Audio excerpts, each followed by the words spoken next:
blast you, landlubbers. It's episode 45 of He Mistook Her for a Swan, emergency broadcasting system. He mistook her for a swan. That powerhouse folk duo of myself and Colleen, who were well on our way to becoming bigger than Beyonce when all of a sudden, COVID hit. So in the meantime, we're entertaining ourselves and you by learning a little more about folk music every week, talking trash, shooting the shit, swearing a bit, general nonsense. You're not going to believe what's going on this week. You're not going to believe it. Like, I know you're already smart and beautiful, but now we can be trendy too, because this week we're doing sea shanties. If you have paid any attention at all to the interweb lately, you know that sea shanties are trendy. There was this dude that put up a song called The Wellerman on TikTok, and it went frickin' viral. So we're going to talk about sea shanties. And it's fun. It's fun to sing them. I'm going to sing you one that's going to knock your socks off. And we're going to talk about them. They're cool. It's a lot of fun, okay? So, and we can ponder the eternal question of what do you do with a drunken sailor early in the morning? You know, I'm going to go down below to the hold and ponder that. And I'll give you a little report from the hold. And then we'll get on with the frickin' show, all right?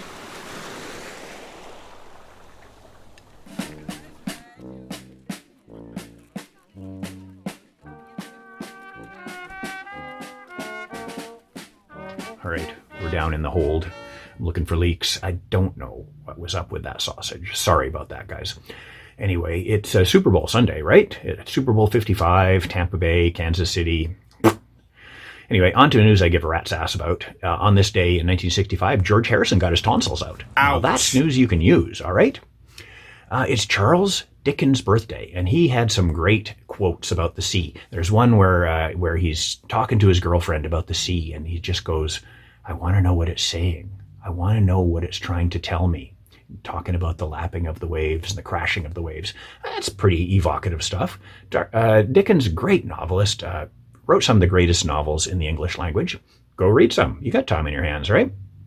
Anyway, it's also National Fettuccini Alfredo Day, okay? This is a love and food story. Love and food. Who doesn't? I mean, it works. Love and food, right? So, young Alfredo Di Lelio, he was working in his mom's restaurant in Rome one day in 1907, and his wife is pregnant, and his wife, Inez, is not doing well. She's sickly, she's losing weight, she's got no appetite, and he is at his wit's end. What can I do to make my wife happy? What can I do to make her healthy? And he comes up with this delicious recipe of pasta, butter, and Parmesan cheese.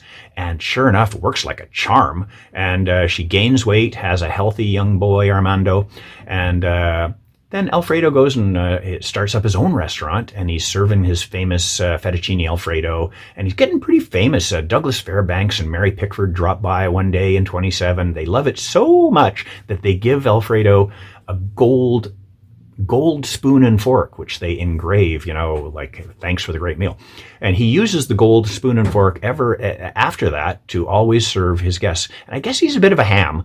He's always very theatrical and dramatic, and he goes out and serves the pasta himself to his guests and jokes around and stuffs the Parmesan cheese down their throats and stuff like that. Lots of fun.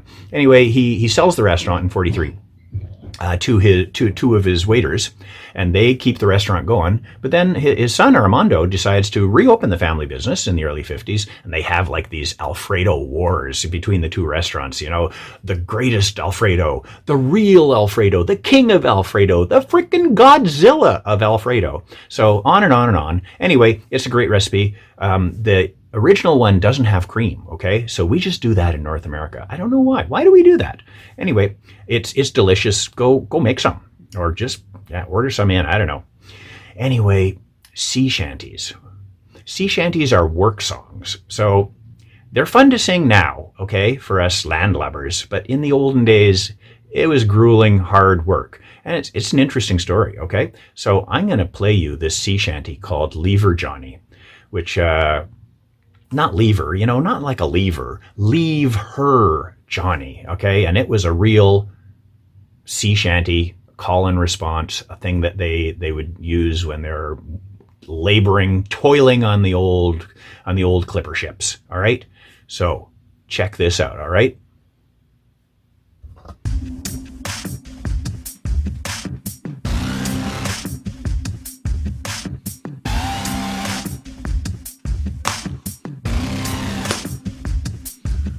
Oh, the work was hard and the wages low. Leave her, Johnny, leave her. But now once more ashore we'll go. It's time for us to leave her. And it's pump or drown, the old man said. Leave her, Johnny, leave her. It's pump, you whores, or we'll end up dead. It's time for us to leave her. Oh, leave her, Johnny, leave her. Oh, leave her, Johnny, leave her. For the voyage is done and the winds don't blow, and it's time for us to leave her.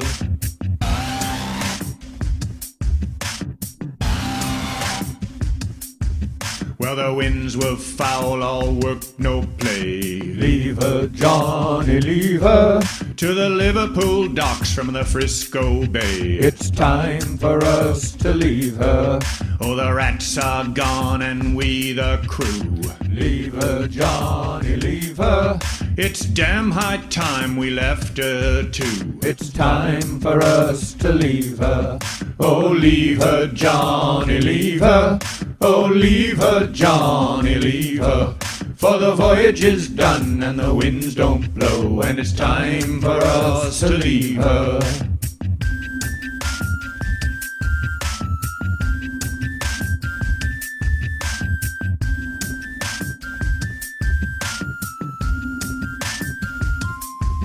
Oh, I thought I heard the old man say, Leave her, Johnny, leave her.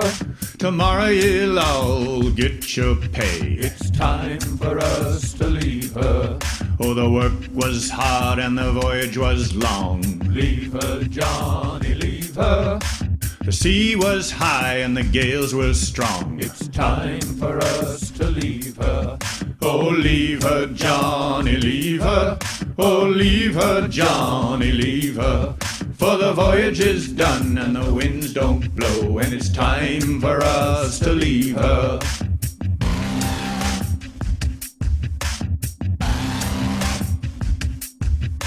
The old man swears and the mate swears too. Leave her, Johnny, leave her. Well, the crew all swears and you would too. It's time for us to leave her. Well, $1 a day is a jack shite's pay. Leave her, Johnny, leave her. When it's pump all night and it's work all day. It's time for us to leave her. Oh, leave her, Johnny, leave her. Oh, leave her, Johnny, leave her. For the voyage is done and the winds don't blow, and it's time for us to leave her.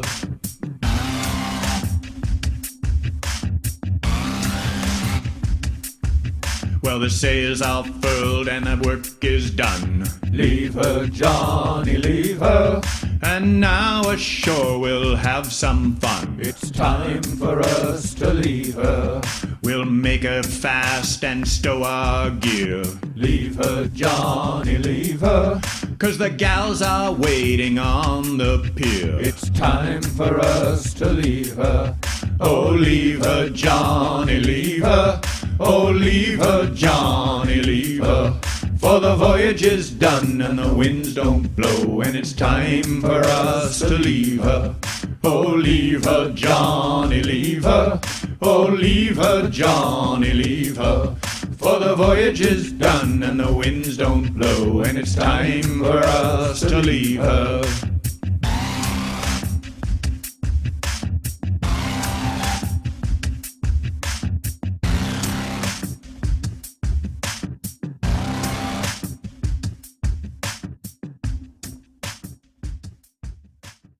So, my crazy diamonds, what do you think of that? That was Leave Her Johnny. It's a sea shanty. It's a work song, okay?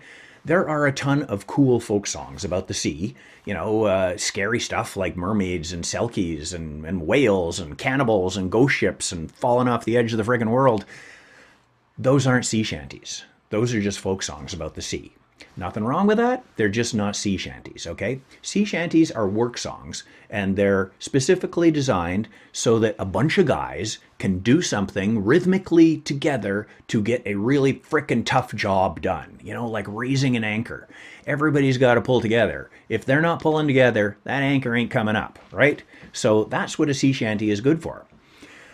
I got to touch on the cool and groovy aspect of this. So you probably know, or maybe you don't. Anyway, I'm telling you that sea shanties are all the rage now. So a bunch of guys are starting to record them on TikTok and stuff like that. And there's this one guy who kind of got the ball rolling. He's Nathan Evans, and he did a bunch of songs. One of the songs he did was The Wellerman. You should check it out. It's fantastic. He's really, really good. And it's super entertaining.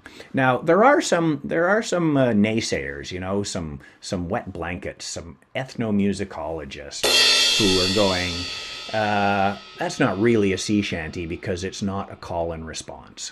To which I say, okay, maybe, but boo. Nathan's doing a fine job, and I love it. So fuck off. That's what I say to them. Okay, so the sea shanties really got going kind of in the 1800s. Like, it's not a super ancient thing.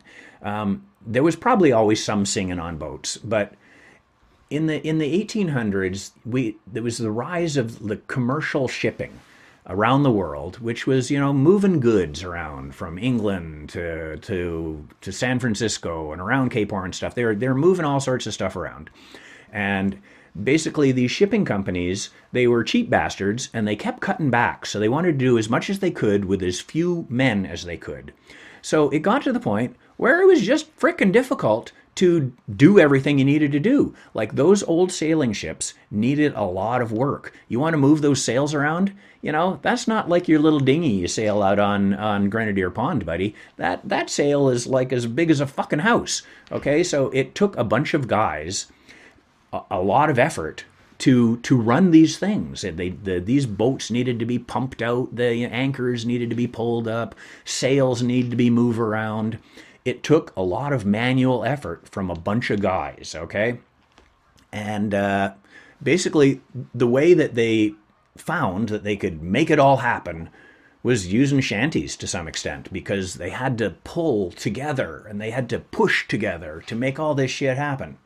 So, from the 1820s right up to the 1920s or so, sea shanties were a thing.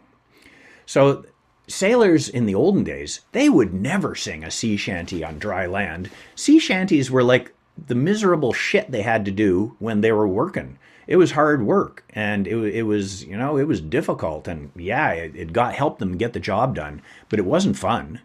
So, it was only later on, when, some of those ethnomusicologist guys started, writing this stuff down and talking to the old sailors, that they started to, go, okay, well, blow the man down, and what do you do with a drunken sailor and stuff? Yeah, that's what we used to sing. So basically, there was no sea shanties from like the Royal Navy or anything like that. It was strictly forbidden to sing on military ships. That could get you some pretty severe punishment. And, they had some pretty crazy punishments for sailors in those days. You didn't want to mess with them. So sometimes they'd have a piper or something to help the guys get the work done. No singing. No singing on the military boats at all. On the whaling boats, there was some. There's some sea shanties from whaling, but the whalers tended to have bigger crews. So they didn't need as much extra effort. But there's some whaling sea shanties. There's sea shanties from like the Great Lakes, from the Erie Canal, and all that shit. Actually, it's a bit of a debate where the word comes from. Like, when I heard it, I thought, well, obviously it's related to the French word for song, right? Maybe, but maybe not. It could be related to the word for shantytown, because apparently logging camps might have been the first places that had shanties. Shanty songs, because loggers had the same problem, is that they needed a bunch of guys to do a bunch of really frickin' hard work, moving gigantic logs back in the 1800s and 1700s. So they developed this, singing thing. It might have gone from logging camps onto ships. Or, there might have been a little cross-pollination. Also, there's obviously some kind of relationship to African singing, with the call and response, because that's where it came from, or some of it anyway. So yeah, it's complicated, right? So anyway, they're out there on the sea, and they've got all this damn work to do, and there's different kinds of shanties for the different kind of work that they need to do. Like there's a halyard shanty, which is, when a bunch of guys needed to pull on a rope together, like to raise a sail or something. That's a specific kind of rhythm that they needed. And then there's like capstan and windlass shanties, which are like guys needed to get together to turn like a big screw or something to raise the anchor. And there's pumping shanties. Apparently, these old boats, you had to pump them out constantly because they were always taking on water. And if you didn't pump them out, they would sink and you'd die. So pumping was like pretty important business. So they had this big thing that a bunch of guys would like turn, like a mill wheel sort of, and they would just go around and around and around and around, and it would pump out the bilge and get the water out of the ship so they could live to work another day. So Leave Her Johnny is actually a pumping shanty. And there's also shanties that are kind of specific to a time, like a time and a place. So Leave Her Johnny is also the song that you would sing on the very last day of your journey. If you sang it before the last day, it could be mutiny, and you could be subject to some of those nasty punishments that I just told you about. So, but on the very last day, when you're coming into the port, you'd be pumping out for the last time, and you'd be doing that pumping thing. And also, Leave Her Johnny is an opportunity for the sailors to like complain. So they're complaining about the food, they're complaining about the work, they're complaining about the captain. So, and they're also talking about, oh boy, what kind of fun we're going to have when we get our pay. So that it's kind of the last day of the voyage is Leave Her Johnny. So so that's kind of interesting. New York folk legend Dave Van Ronk, he also worked as a merchant marine, and he does a fine version of Leave Her Johnny. There's a bunch of people who've done them, but he does a really good one, and he was actually a sailor. So that's kind of interesting. There was a bunch of guys, like I said, ethnomusicologist guys who started writing down and collecting the sea shanties. But there's even our buddy Alan Lomax. He did a bunch of them, and Alan he traveled the world, so he got sea shanties from the Caribbean, from Africa, from Northern Europe, and all over the place. He did a pretty good job. But the guy who is really the godfather of the sea shanty is this fellow named Stan Hugill. So he was an Englishman, and he went to sea in around 1920 or so, and he was on sort of the last of the commercial sailing ships, and he was a shantyman on those ships, and he always says that he sang the last true shanty that ever got sung on a sailing ship, and his boat got wrecked in 1929, and after that was probably the last. That's what they say is it's the last commercial sailing ship. After that, it was all, diesel and steam and everything. So Stan, he's an interesting character, he's a real character. There's pictures of him like with his, sailor pipe and stuff. He spent a couple years in a German prisoner of war camp during World War II. Then in the 50s, he just started writing down the shanties. He thought, well, this is something I know. Why don't I write them down? And he put out a book, which I think came out around 1960. And it just energized the whole interest in sea shanties in the folk world. So all those folky guys in England all of a sudden were all excited because here's a whole new area of folk that they didn't even really know about. So Stan, he traveled the world. He wrote a bunch more books. He became known as the godfather of the shanties. He is the last of the shantymen. And, he traveled around the world spreading the good word, spreading the gospel of the shanty and telling people what it was all about. So that's pretty cool. And then, obviously, eventually, there were no more sailing vessels, right? And steamships took over, everything was diesel. Now it's atomic. They don't need that much manual effort like they used to. But the songs still exist for us folk buffs, and we can have some fun with them. I mean, it's fun to sing them. You just get together and sing What Do You Do with a Drunken Sailor early in the morning. All right? So, that's sea shanties. You guys be good, and we will talk to you next week. All right? Take care.